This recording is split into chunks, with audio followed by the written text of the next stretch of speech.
You stand on the chair. Should I stand on the chair? Here we go. So we're supposed to stand on the chair. Yeah. We good? 2 shots good? Yeah. Mark J. Gross here. I'm at the Mid-Atlantic Stalgicon with the very cool, the dark, the tan, Mr. Erik Estrada. How you doing, brother? The burnt. That's it. You look great, brother. You look great. Thank You're you. out here signing autographs. The fans love you. We love you. We all love you. Thank you. When you started in the business, sir, I know you were very active with law enforcement and things, but when you were in your field of acting, how did you really know this is what I really want to do at this point now? Well, you mean be a law enforcement? No, in acting first. Yes, sir, because I know your love of law enforcement. Well, I wanted to be a New York cop since I was 4. At the age of 18, I was chasing this girl who was in drama club at high school.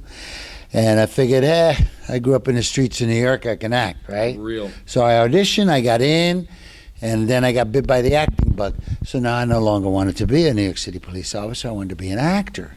And I wanted to give it a shot. But I had to make a deal with my mother and tell my mother, look, Ma, you're going to have to live in the projects a little longer, but I got to give this a shot. Sure. So I said, if I can't make a living at it by the age of 30, I'll come back, go to the academy in New York City, and in actually Albany, and you be my roommate, and I get you out of the projects, and we live together, and I'll be a New York City cop. But I got to give it a try. And, at 27, I got lucky playing a cop.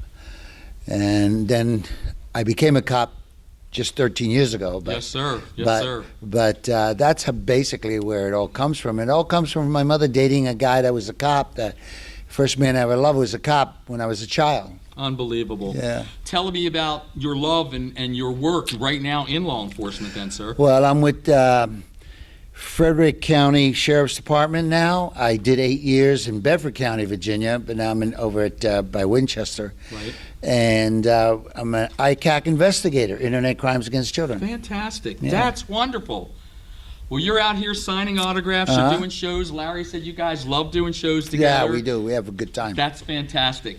How is it for you signing and really getting that one-on-one when men and women are coming up and hugging and kissing and I love you and we loved you and that's got to be very gratifying, sir. Well, it is because when we were doing this series, me and Larry had no idea.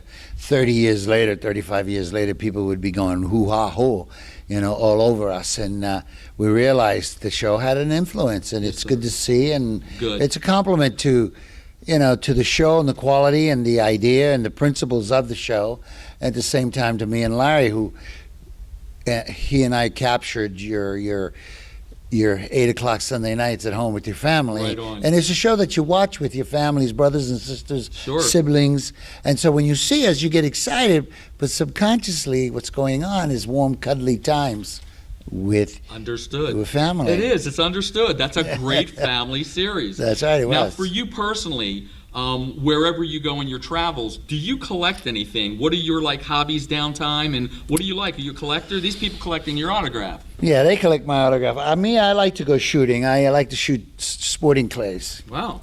And play golf and cruise the Mediterranean or Greece or Croatia. Wow. Or Bahamas. Wow. Yeah. Fantastic. You've seen the world like that. That's why I'm so dark. I just got back no doubt. from San Tropez. That's fantastic. Playing in the water. Good job. And do you collect? Are you a collector of anything out there? Actually, I was collecting cars for a while, but now I'm down to one. Are you really? What kind do you have? It's a 1980 Silver Wrath Rolls Royce. Fantastic. An oldie. The first year they made fuel injection. Yes, sir. Yeah. Fantastic. Now, what's your next show? Where can we follow you? And do you have a website or anything you would like to promote? I'm on Twitter. You can catch me on Twitter. Okay. But I did an episode of Counting Cars 3 weeks ago in Vegas. That's coming up. Good. And I had other stuff, but it already aired. Good. That's great. We're going to follow your career. We love the work you're doing, sir. Thank you. Mr. Erik Estrada. Thank you, sir. Thank you, brother. All right, you got it. Great interview. Erik Estrada. Richard Dreyfuss.